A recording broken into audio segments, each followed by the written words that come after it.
ang Panginoon na ating kasama. Oo, bagamat ako'y lumakad sa libis ng lilim ng kamatayan, hindi ako matatakot sa kasamaan, sapagkat ikaw ay kasama ko.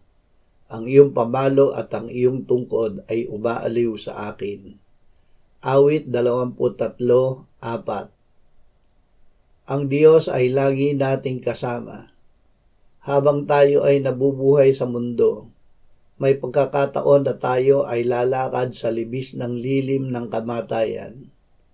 Huwag tayong matakot sa kasamaan. Kung tayo ay magkasala, itutuwid tayo ng Diyos. Kung tayo ay nangangailangan ng karunungan, aaliwin tayo ng kanyang salita at banal na espiritu.